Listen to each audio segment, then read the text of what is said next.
Donc, merci beaucoup à vous tous, mais surtout merci beaucoup à Emmanuel, à David d'être venus jusqu'à nous ce soir pour nous éclairer davantage sur le dessin de Saint-Laurent. Merci beaucoup. À tout de suite.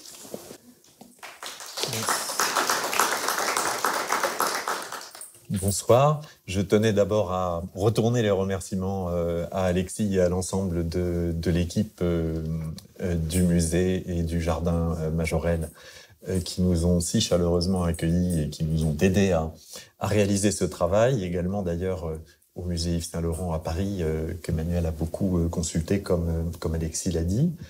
Ce que je souhaitais vous dire, c'était revenir sur la nature des travaux qui sont généralement conduits par les historiens de l'art sur les dessins.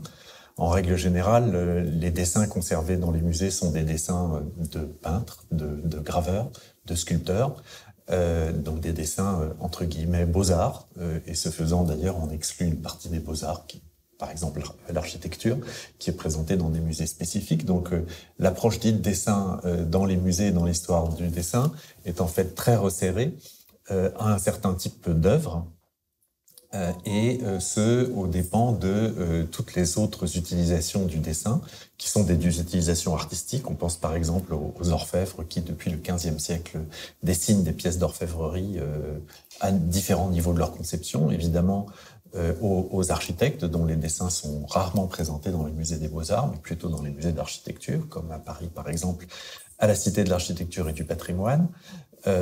Donc c'était une forme d'autocritique qu'on a souhaité depuis quelques années entreprendre en essayant d'étendre l'approche du dessin à des domaines qui sont considérés, comme on dit dans le domaine commercial, comme des niches ou comme des isolats, et qu'on distingue généralement du dessin beaux-arts.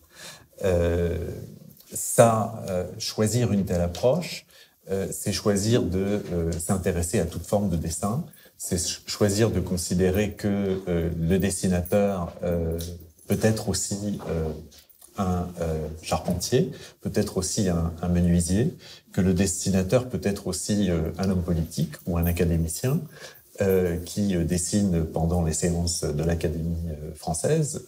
C'est une tradition qui se perpétue depuis le XIXe siècle pour les artistes membres de l'Académie de dessiner des petits portraits, des croquis charges, même des caricatures de leurs collègues. On sait que les hommes politiques qui s'en vantent moins se livrent au même exercice sur les bancs de l'Assemblée nationale.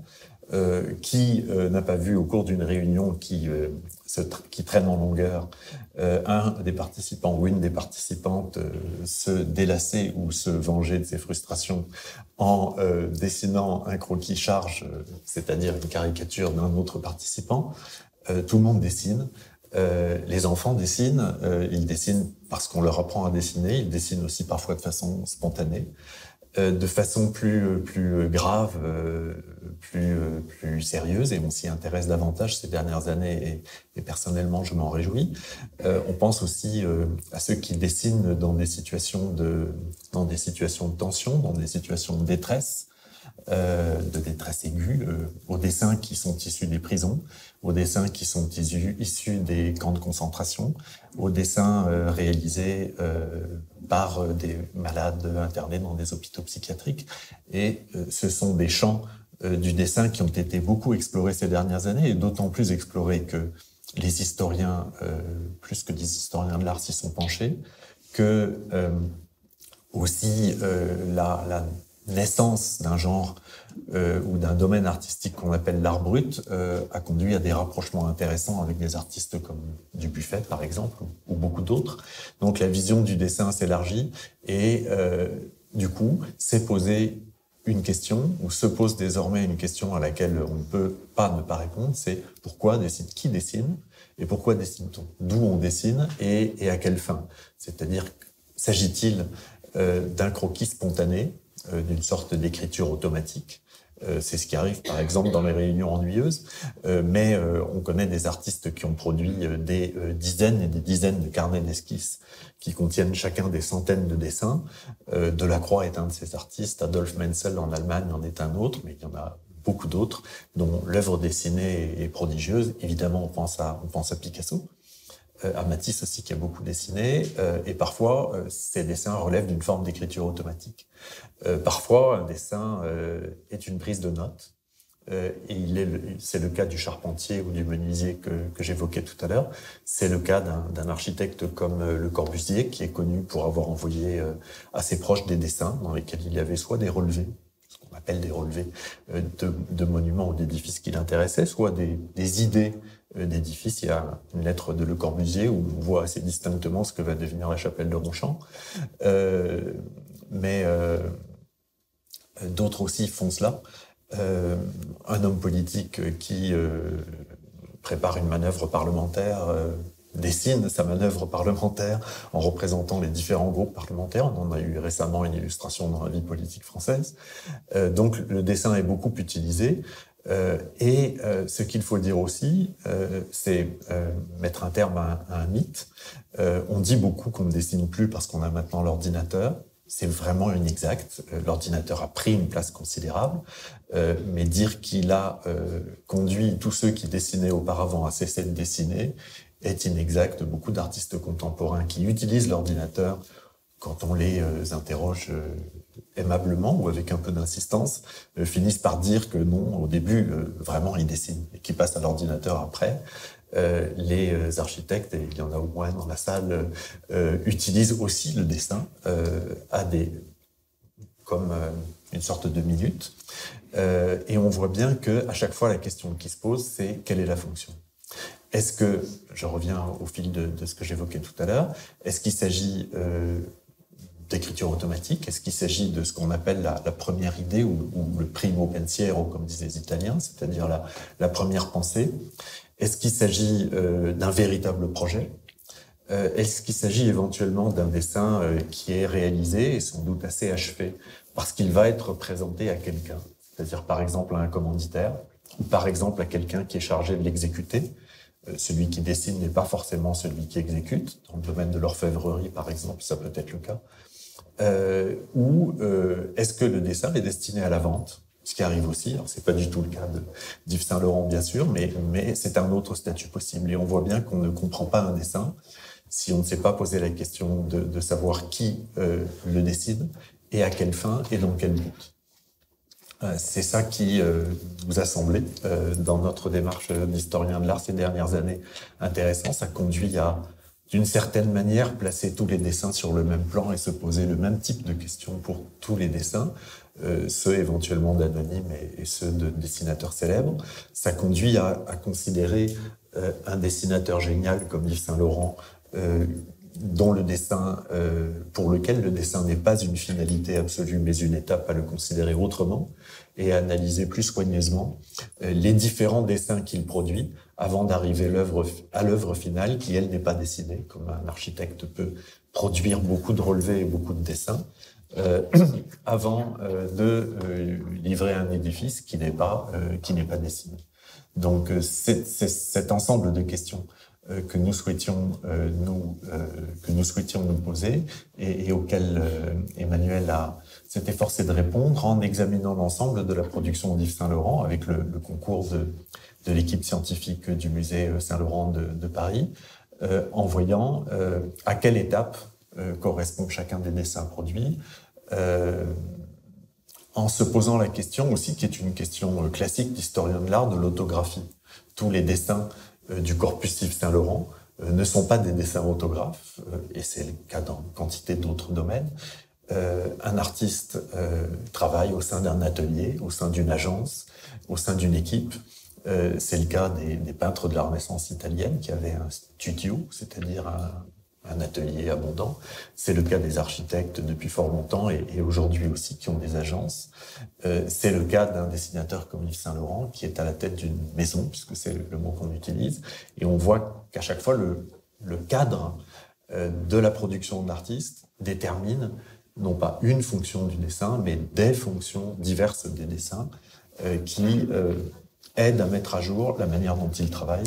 Et c'est ça qui est intéressant, c'est ça, et je voulais à cette occasion me faire un écho à l'hommage rendu par Alexis au commissaire de l'exposition. C'est ça que l'exposition, quand on la regarde attentivement, montre bien, c'est que tous ces dessins ont tous des fonctions différentes.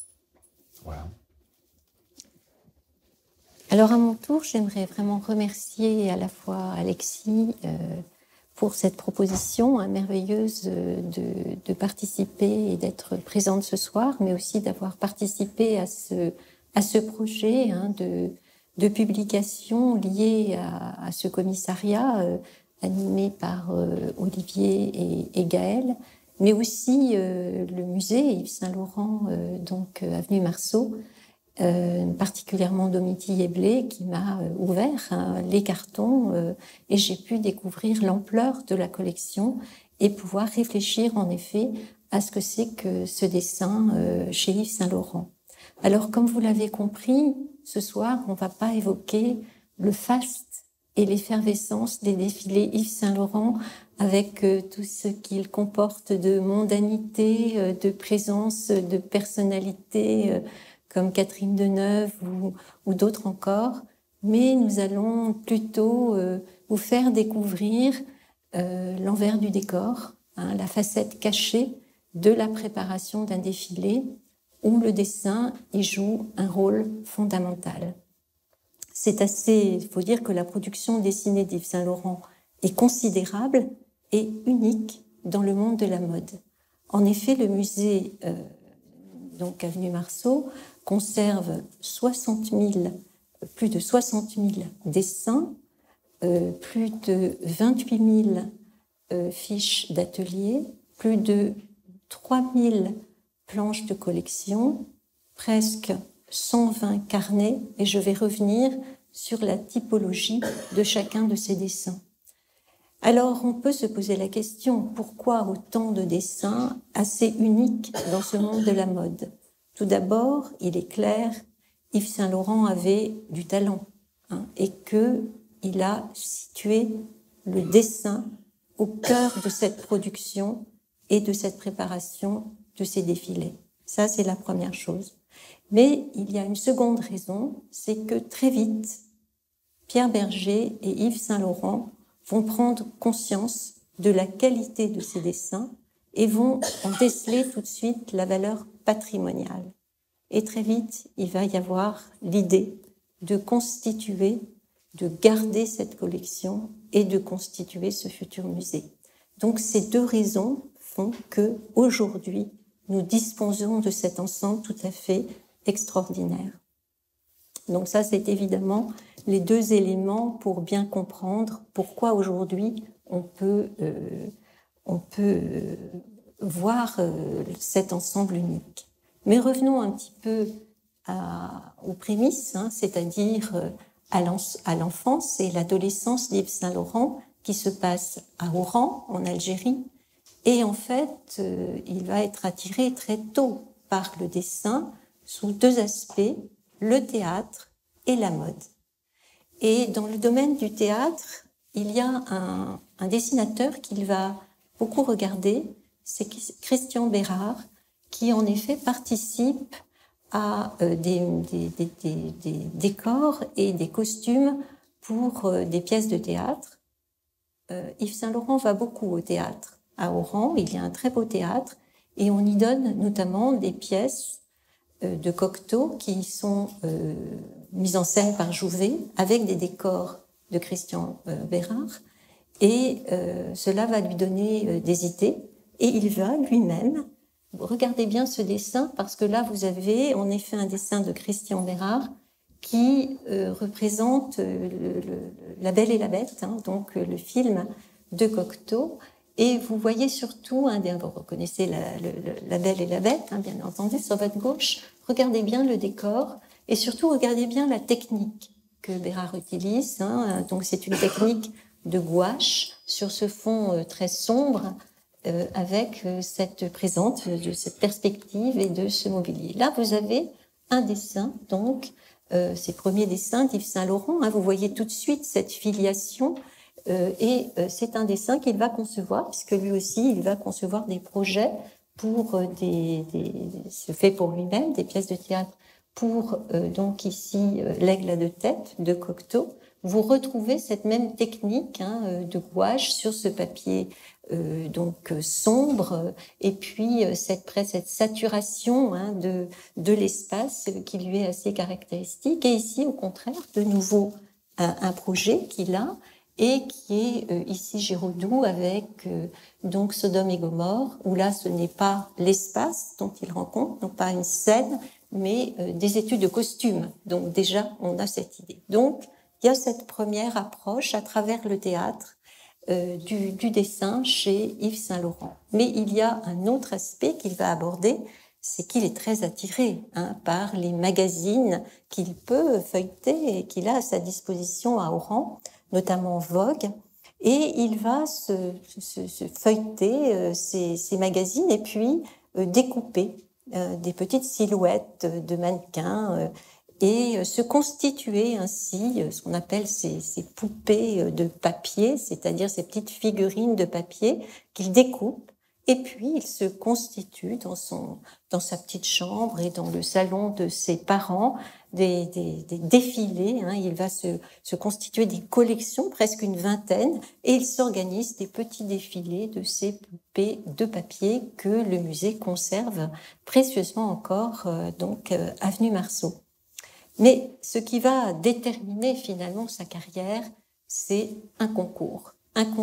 Et il va se présenter au concours du secrétariat international de la laine en 1953. Et il va remporter le prix de la robe, tandis que Lagerfeld, qui concourt aussi, lui, va remporter celui du manteau. Alors regardons un petit peu. C'est pas une robe qui présente, c'est un dessin. Donc là, vous voyez tout de suite encore le rôle du dessin dans son travail. Et regardez, le dessin a totalement changé, il n'y a plus de gouache, il n'y a plus de papier sombre, c'est un dessin, vous voyez, au feutre, à la plume. Et regardez bien aussi quel type de robe il présente, parce que ce qu'il a beaucoup regardé aussi dans ses magazines, notamment Paris Match aussi, qu'il avait à sa disposition, c'est les robes de Christian Dior. Christian Dior l'a beaucoup marqué. Regardez combien la taille est soulignée, la robe est évasée. Donc à ce concours, le jury est unanime et il reçoit le premier prix. Et dans ce jury, il y a Pierre Balmain, qui remarque tout de suite les talents de Yves Saint-Laurent, mais aussi Michel de Brunoff. C'est le frère de Jean, qui est l'inventeur de Babar, et qui est très ami avec Christian Dior. Et la rencontre se fait, la rencontre miraculeuse, c'est-à-dire que finalement, Michel de Brunoff va organiser une rencontre entre Christian Dior et Yves Saint-Laurent. Christian Dior va être évidemment séduit par les dessins de Yves Saint-Laurent, qui est très inspiré par ses propres dessins, donc il ne peut être que séduit. Et il l'engage en 1955, il entre dans la maison de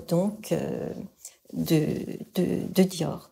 Alors, très vite, une entente va se tisser entre ces deux hommes, une complicité, on peut dire, une profonde amitié. Donc ça, c'est indéniable, mais il y a bien autre chose qui va se mettre en place, c'est bien sûr le regard que va porter Yves Saint-Laurent au sein de cette maison. Comment est-elle organisée? Comment fonctionne-t-elle?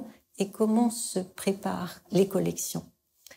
Et Dior a un studio, donc comme on le disait tout à l'heure, c'est une sorte d'atelier où tout se fait. Et dans ce studio, il y a une organisation, il y a des personnes qui y travaillent, je vais y revenir, et il y a aussi des ustensiles, des objets. Il y a une grande glace, il y a un panneau de liège, il y a ce fameux bâton, vous voyez, avec lequel il désigne des dessins au sol, ce qu'il retient. Cette badine, c'est vraiment l'objet fétiche d'Yves Saint-Laurent. Il voudra, à la mort de Dior, le garder, et il le gardera toute sa vie, et il l'utilisera de la même manière. Alors, Yves Saint-Laurent va regarder très attentivement la manière dont Dior travaille, dessine. Donc là, je vous présente un dessin de Dior, où vous retrouvez un petit peu le même type de dessin qu'on a vu pour le concours international de la laine, Vous voyez cette taille très, très, très fine, ces robes très, très évasées. Ça, c'est un dessin de Dior. Et je vous montre ici un dessin de Christian Dior, d'Yves Saint-Laurent. Vous voyez, bien sûr, la filiation, la manière dont, d'abord, il s'inspire du maître dans le type de robe, mais aussi dans le dessin. Là, il a complètement abandonné la couleur. On est là dans le graphite et la pierre noire. Vous voyez un dessin qui est encore un peu timide. Ça, regardez bien aussi combien on va évoluer dans le graphisme de Yves Saint-Laurent. Donc c'est un dessin encore qui manque un peu de sûreté, d'assurance. Il est encore un peu timide. Je vous en montre encore ici un autre exemple. Tout ça, ces dessins-là font partie, comme vous le voyez dans la partie supérieure, de carnets qu'il a aussi précieusement gardés de cette époque. Et puis, ça, c'est aussi un aspect tout à fait Yves Saint-Laurent. Il aime bien se représenter et communiquer comme étant un grand dessinateur. Et là, on est très tôt. On est là en 1958 et il participe à une émission organisée par Michel Sandrel à la télévision. Et Sandrel lui demande, les Américains aimeraient connaître la mode française, qu'est-ce que vous pouvez leur dire ? Et au lieu d'apporter finalement quelques jolies robes, non, pas du tout. Il prend un tableau noir et il dessine sur le vif, avec la craie, il dessine au tableau noir ces projets de robes, ce qui est tout à fait étonnant pour l'époque et qui montre déjà que Yves Saint-Laurent sait communiquer dans ce domaine. Ça, c'est aussi un aspect important de sa personnalité. Alors Yves Saint-Laurent va poursuivre ce travail dans l'atelier de Dior. Mais qu'est-ce qu'il y fait finalement? C'est une question qu'on peut se poser. Qu'est-ce qu'il fait dans ce studio? Mais il ne va pas concevoir lui-même les dessins, pas du tout. Dior est entouré d'illustrateurs et d'illustratrices et il leur demande, une fois que lui a conçu les dessins, celui que je vous ai montré tout à l'heure, ces illustrateurs ont pour mission de réaliser des copies dessinées destinées à être transmises aux ateliers afin que les ateliers puissent s'appuyer sur les originaux de Dior, transformés en copies, pour réaliser les robes. Donc vous voyez une chaîne qui se met en place et cette chaîne repose sur le dessin. Alors, c'est le rôle que va jouer Yves Saint-Laurent lorsqu'il est dans la maison Dior. Il va donc en 1957, Dior meurt brutalement, il va assurer la direction artistique et puis en 1962, il quitte la maison Dior pour installer sa propre maison, d'abord rue Spontini et ensuite avenue Marceau. Alors comment va-t-il s'organiser? Il va reprendre ce même système, c'est-à-dire bien mettre en place ce fameux studio où tout va se décider. Vous avez ici une idée de ce studio avec, c'est assez sobre, enfin il est assez rempli, là cette photo le montre assez rempli, mais il y a des tables à tréteaux. Vous retrouvez le panneau de liège où on épingle les dessins. Il y a cette fameuse glace, je reviendrai sur le rôle de cette glace tout à l'heure, et puis un certain nombre de tissus. Alors maintenant, nous allons voir comment Yves Saint-Laurent va procéder pour réaliser ses collections. Alors, comment procède-t-il? Tout d'abord, lorsqu'il faut se mettre en collection, c'est-à-dire débuter, concevoir la nouvelle collection, il va demander à ses mannequins de descendre, vêtus de culottes et d'un simple collant, chaussés d'escarpins, et il leur demande d'entrer dans le studio et d'évoluer dans l'espace. Et ces mouvements, ces déhanchements suscitent chez lui des sources d'inspiration et c'est à ce moment-là qu'il va produire ses premiers dessins. Alors je voudrais faire juste un petit parallèle, étant donné que je suis conservatrice de dessins anciens, je peux vous dire que c'est une manière renouvelée de voir finalement l'étude d'après le modèle vivant, parce que tous les artistes au XVIe siècle jusqu'au XIXe siècle, lorsqu'ils souhaitaient se former, ils faisaient poser un modèle, soit de manière statique, soit avec le temps plutôt de manière dynamique, pour évidemment étudier la morphologie, mais aussi les attitudes, les mouvements. Donc on retrouve d'une manière différente, mais cette tradition, donc c'est la première phase du travail d'Yves Saint-Laurent pour concevoir ses dessins. Ensuite, à partir de 1966, Pierre Berger et Yves Saint-Laurent vont découvrir le Maroc, et plus particulièrement Marrakech. Ils sont pris de passion pour ce pays et ils vont acquérir plusieurs maisons. Et c'est l'occasion pour Yves Saint-Laurent de quitter Paris, toutes ces mondanités, toutes ces soirées folles, et à 2 périodes de l'année, c'est-à-dire début juin et début décembre, il part 15 jours à Marrakech. Et là, il s'enferme dans sa villa de Oasis, la villa Oasis notamment, pour produire des dessins tranquillement, au calme.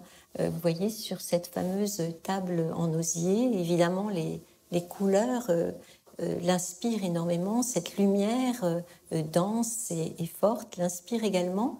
Et donc pendant 15 jours, il va réaliser un certain nombre de dessins il va repartir ensuite à Paris avec une centaine de dessins. Je vous montre déjà les premiers résultats.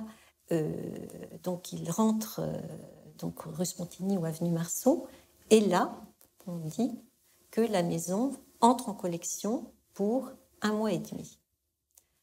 Comment ça se déroule? Tout d'abord, tout se déroule dans le studio. Là, il y a la directrice, Anne-Marie Munoz, qui va convoquer les premières et les premiers d'atelier, c'est comme ça qu'on les nomme, pour qu'ils puissent découvrir le travail qu'a pu exécuter Yves Saint-Laurent à Marrakech. Donc, on regarde les dessins. On les regarde, là je vous en montre quelques-uns, on regarde et on discute. On discute, tout le monde discute, oui, il y a une taille qu'il faut peut-être raccourcir, une manche qu'il faut peut-être allonger, une poche qu'il faut peut-être rajouter. Et à l'issue de cette discussion, là c'est la première phase très importante, les dessins vont être copiés. Donc on fait des copies dessinées par d'autres personnes qui sont dans l'atelier, qu'on appelle les illustratrices et les illustrateurs, afin que les premières et les premiers d'atelier puissent retourner dans leur lieu de travail pour pouvoir exécuter un autre projet.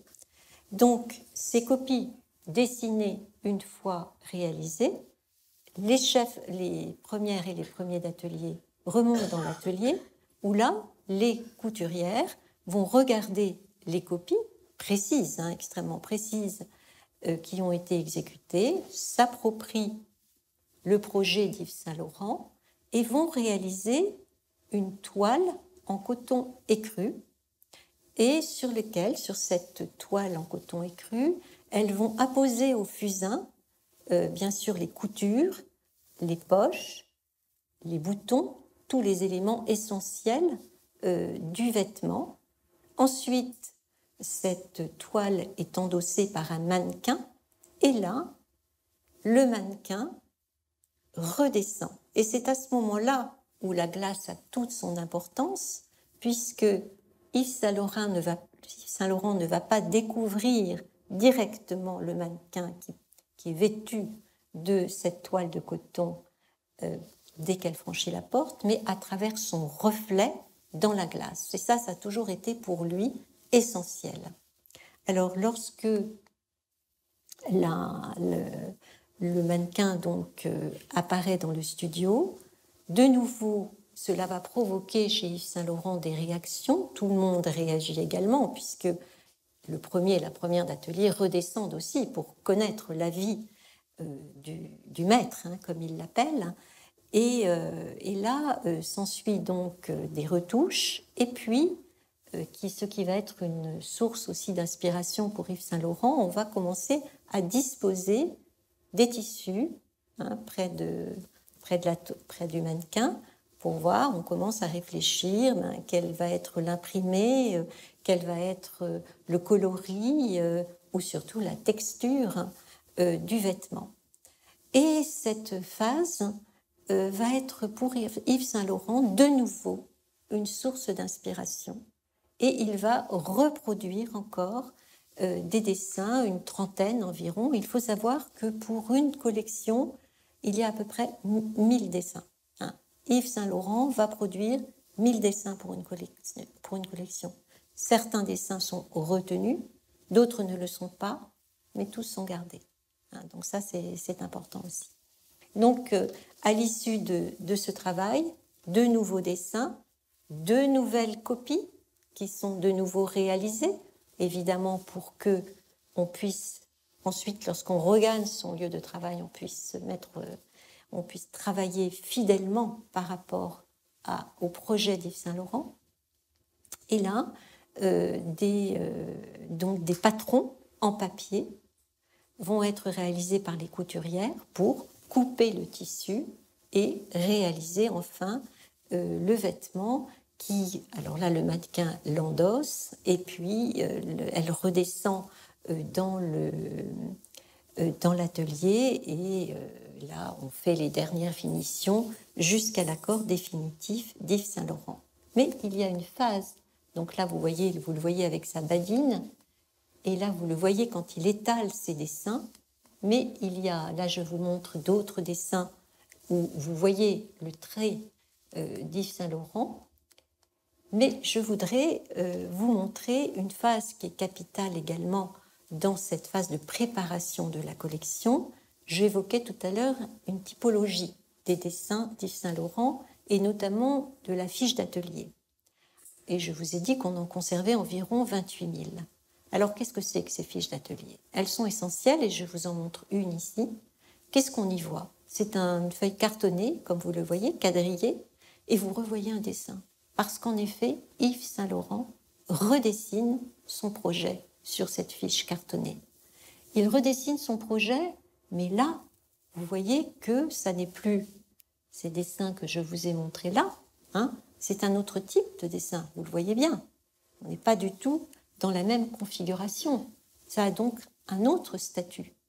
Et lequel? C'est que c'est une fiche où vous apercevez tout en haut de la feuille, à droite, un numéro. C'est le numéro du modèle. C'est essentiel. Ensuite, vous avez des prénoms. Jean-Pierre. Jean-Pierre, c'est le chef d'atelier. En effet, ils sont tous appelés par leur prénom. Vous allez voir, les chefs d'atelier, mais aussi les mannequins. Alors que Yves Saint Laurent, on ne l'appelle jamais Yves. On l'appelle le maître ou monsieur. Mais jamais il se serait permis de l'appeler par son prénom. Donc en tout cas, vous voyez, en tout cas c'est un caractère très familial, vous en avez tout de suite conscience. Donc vous avez Jean-Pierre, vous avez Naomi qui est là, la mannequin qui va porter ce vêtement. Ensuite, vous avez, vous le voyez, plein d'inscriptions qui sont relatives à la description du vêtement, qui est une description très précise, qui détaille tous les aspects du vêtement. Également, vous avez les accessoires qui vont accompagner ce vêtement. Vous avez des échantillons qui correspondent aux tissus qui ont été choisis. Bref, vous avez là toute la base, toute la base du vêtement. Et cette fiche de collection, elle est précieusement gardée avec l'ensemble de ces fiches de la collection de la saison, et elle est précieusement gardée dans le studio et elle ne quittera jamais le studio. Année par année, on la garde dans le studio et c'est la raison pour laquelle on appelle cet ensemble la Bible. Vous imaginez un tel nom. Donc, c'est un autre statut que vous découvrez là, ces fiches d'atelier qui sont essentielles et qui ont toujours été gardées dans l'atelier d'Yves Saint Laurent. Alors, je voudrais quand même évoquer un peu l'exposition et revenir sur un petit peu les moments forts de l'exposition et les moments forts aussi des collections d'Yves Saint-Laurent. Regardez ce dessin hein, qui est tiré là encore d'un carnet. On est là, 1962, au moment où il ouvre sa nouvelle maison. Qu'est-ce qu'on voit? Vous vous rappelez des premiers dessins avec la taille serrée et la robe assez évasée vers le bas? Rien de tout ça. Là, vous voyez bien un dessin qui est une robe de cocktail. Hein. Vous voyez un projet pour une robe de cocktail. Elle est bien courte, la robe. Hein. Et d'autre part, regardez, la taille n'est plus du tout soulignée et il y a des formes très géométriques qui se dessinent hein, sur la robe qui vous évoque bien évidemment Mondrian, à qui, 2 ans après, Yves Saint-Laurent va rendre hommage hein, dans un défilé particulier. Donc, vous voyez tout de suite l'évolution, la révolution que représentent les collections d'Yves Saint-Laurent. La même chose ici, quelques années plus tard, qu'est-ce qu'on voit? On voit ici, ce sont des robes de cocktail en jersey tricolore. Il déstructure complètement le vêtement. Il y inscrit, comme vous le voyez, des formes très pop. Et d'autre part, si on regarde un peu le dessin, regardez, comme toujours, il est au graphite. Regardez les jambes, on dirait, donc il ne s'est pas foulé, hein, il a marqué, il a mis 3 bâtons et puis c'est bon. Hein. Mais surtout, c'est le style de la femme. Regardez, c'est ce style de femme moderne hein, qu'il tient à nous montrer, c'est-à-dire c'est une jeune fille à l'aspect très filiforme, aux jambes très élancées, et elle est à l'aise, elle est pleine d'assurance, mais regardez, les jambes occupent presque la moitié du dessin, et donc ça donne déjà une image de la silhouette qu'il veut offrir de la femme. Et là, évidemment, vous voyez ce profil de visage qui occupe le vêtement et qui est avec cette bouche très pulpeuse qui évoque l'art de Tom Wisselmann. On est vraiment là hein, en hommage complet au pop art auquel, à ce moment-là, Yves Saint-Laurent est très sensible et collectionne et apprécie beaucoup. Donc avec, vous voyez, ce rouge des lèvres et ce visage qui est traité en réserve par rapport au reste de la robe qui est au contraire traité au crayon hein, avec vraiment une série de traits très serrés hein, qui met en valeur ce visage. Donc voilà cette mode hein, qui est évidente dans les années 60. Et là, je vous présente aussi ces dessins qui sont dans l'exposition et qui évoquent une collection bien particulière. En 1976, Yves Saint-Laurent va rendre hommage au ballet russe de Serge Diaghilev, qui se sont déroulés en 1907, mais plutôt que de s'inspirer des costumes de Léon Bakst, qu'il avait conçus pour ses ballets russes, vous trouvez qu'on ne voit rien de tout ça dans les dessins que je vous montre là, mais bien au contraire, ils font référence aux costumes folkloriques de Russie, de Roumanie, de Tchécoslovaquie, ou encore peut-être du Maroc hein, qu'ils découvrent quand vous voyez ces foulards, ces jupes très évasées, ces bottes noires, vous voyez là ces jupons avec ces jupes très larges, ces manches bouffantes.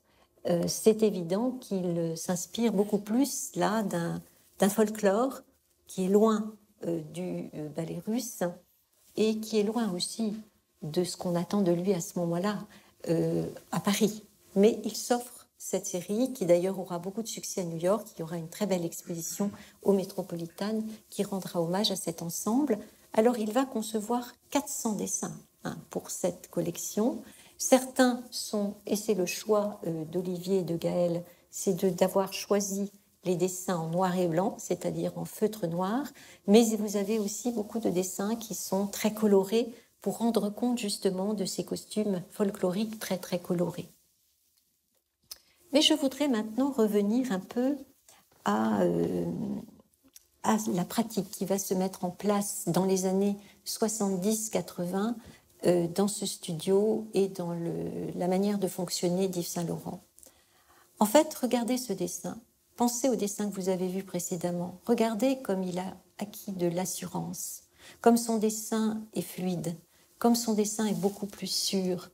Il a évolué dans sa manière de dessiner. Et ce qui est clair, c'est que ces inventions vont reposer essentiellement sur deux catégories de vêtements et qui relèvent de deux ateliers essentiels. L'atelier flou, qui concerne les robes, les blouses, mais ce qui veut dire aussi que ça concerne, et vous le voyez bien dans ce dessin, des tissus très légers, qui sont comme la crêpe, comme la mousseline, comme l'organza.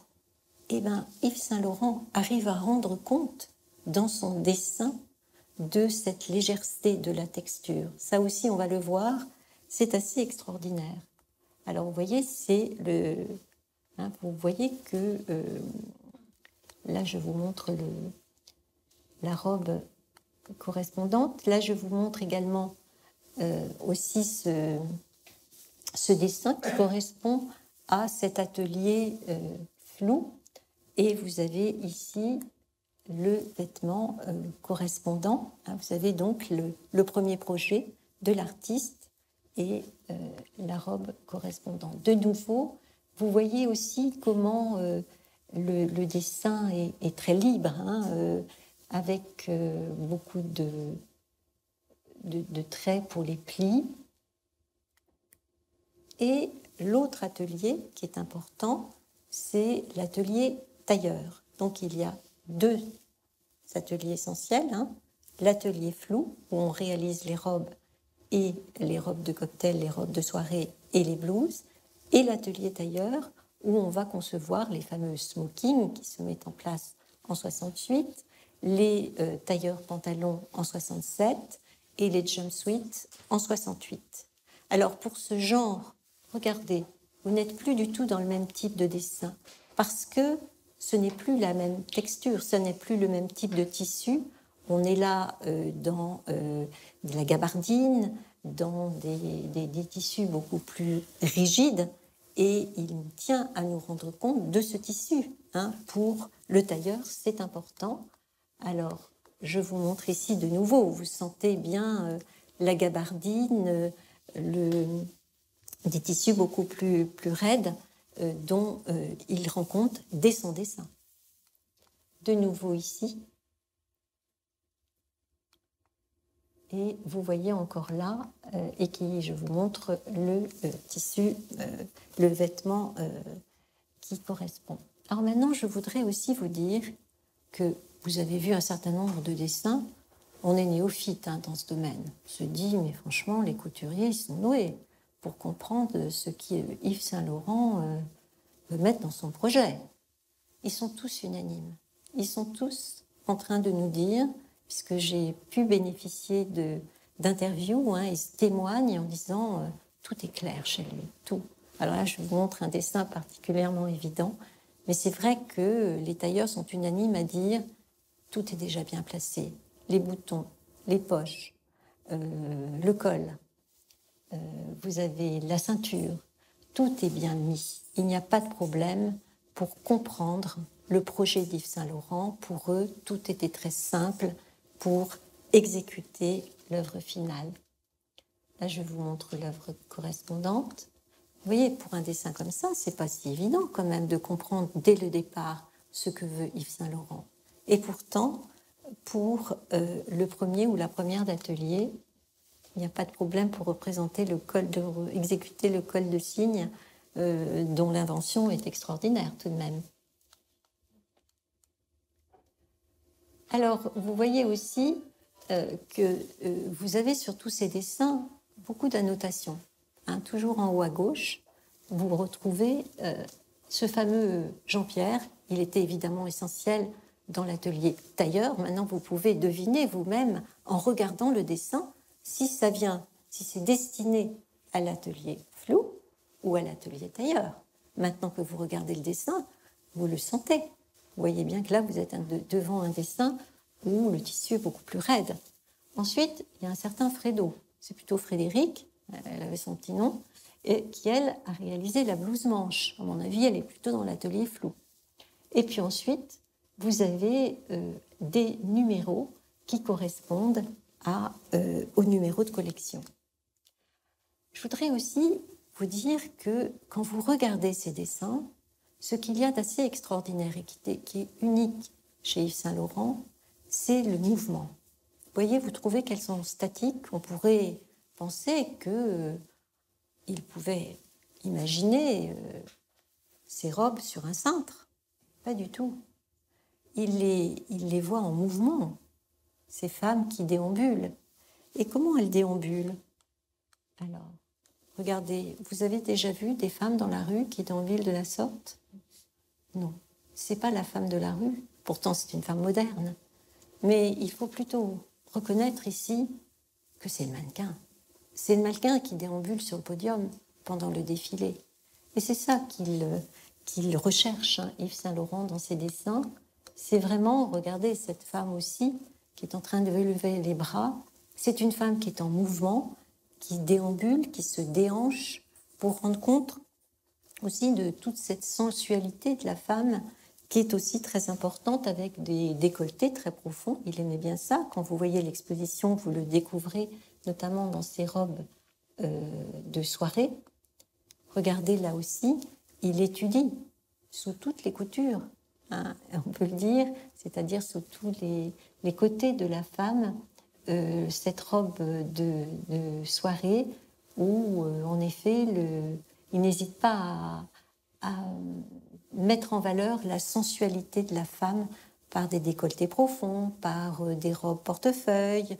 Ça aussi, c'est un aspect très important chez Yves Saint Laurent. Là, de nouveau, vous retrouvez ce déhanchement qui est bien particulier du mannequin qui défile sur le podium. Là, je voudrais aussi bien que vous remarquiez les inscriptions qui sont très présentes, parce que non seulement il y a des prénoms qui correspondent au chef d'atelier, au mannequin, au numéro mais aussi parfois tout simplement pour indiquer précisément pour la couturière, robe smoking noire, souple, le t-shirt et les poignets en satin blanc, bien les couleurs qui doivent être respectées. Alors, je vais passer un peu plus vite. Je voudrais vous dire aussi que le défilé, une fois fini, on peut se dire, ben voilà, hein, il prend sa valise et puis il va aller boire du champagne. Pas du tout. Une fois le défilé terminé, Yves Saint Laurent refait des dessins. Et ça, c'est un moment pour lui auquel il était très attaché.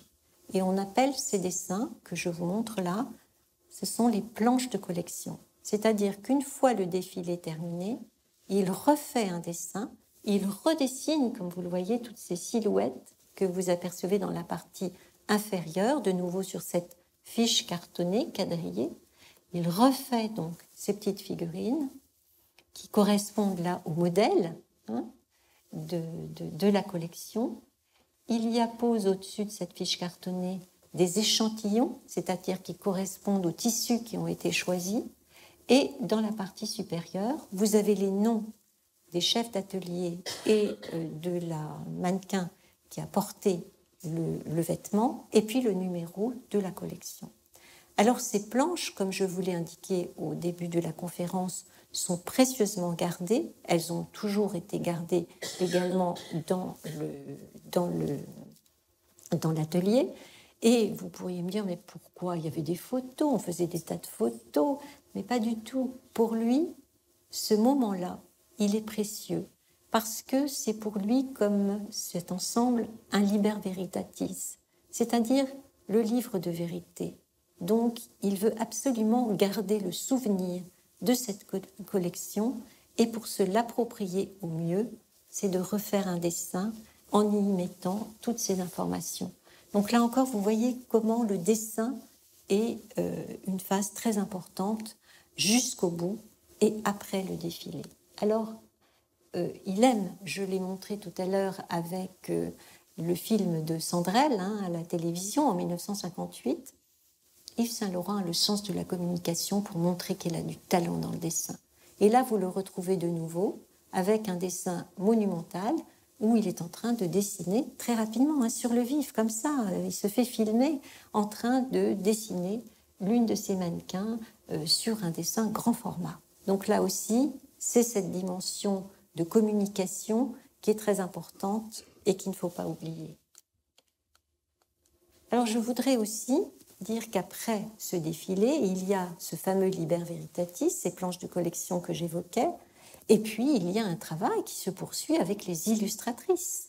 Alors ça, c'est un travail très traditionnel qui existe de tout temps. Là, je vous montre un dessin de Schiaparelli, Elsa Schiaparelli, qui demandait à ses illustratrices donc de faire des dessins pour les clientes. Il y a les clientes derrière. C'est une maison, on doit vendre ses collections. Et donc, il y a au Musée des Arts Décoratifs des milliers de dessins d'Elsa Schiaparelli, ou plutôt de son atelier, où vous avez ce genre de dessins. Alors là, vous le retrouvez chez Yves Saint Laurent. Vous avez des illustratrices, vous avez Anne-Marie Munoz, mais aussi Audrey Sénazi, je n'en cite que 2, mais il y en avait beaucoup plus, qui vont exécuter, alors vous sentez toute la différence, je l'espère, entre un projet et puis un dessin qui est une reproduction. Alors une reproduction comment? Vous trouvez qu'il y a du mouvement? Non. Bien sûr que là, une illustratrice, elle a peut-être le vêtement sur un cintre, ou peut-être que le mannequin accepte d'endosser de nouveau le costume pour qu'elle puisse, le vêtement, pour qu'elle puisse exécuter son dessin. C'est un dessin coloré pour que la cliente puisse avoir une idée bien sûr du tissu. Donc vous voyez là, c'est un dessin au feutre, avec de l'aquarelle, parfois de la gouache, et qui vont être bien sûr mises à la disposition des clientes pour acheter la collection. Là, de nouveau, vous avez ce type de dessins qui ne sont pas du tout des dessins d'Yves Saint Laurent, mais qui sont précieusement gardés au musée parce que cela permet de comprendre, bien évidemment, la diversité de cette production dessinée que nécessite la réalisation d'une collection au sein d'une maison de couture. Voilà, je crois que je vous ai décrit cette diversité rapidement, bien sûr, mais je vous invite maintenant à aller découvrir l'exposition et puis peut-être vous inciter à regarder ces dessins qu'on découvre, peut-être certains d'entre vous découvrent pour la première fois. Vous voyez, ce dessin, ça correspond à sa dernière collection, c'est-à-dire 2002, et qui s'intitulait Trait de crayon. Ça résume encore plus la conférence de ce soir, de montrer à quel point le dessin est essentiel chez Yves Saint Laurent dans sa production. Voilà, je vous remercie.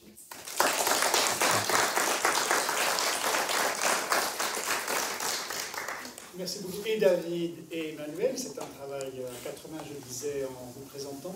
Peut-être avant de vous inviter à poser des questions ou faire part de commentaires de votre part sur le dessin, sur l'exposition ou sur les dessins que vous avez vus, que vous connaissez peut-être d'ailleurs, ça va profiter de la présence de deux personnes dans la salle, Mouna et Cook, avec qui nous avons collaboré.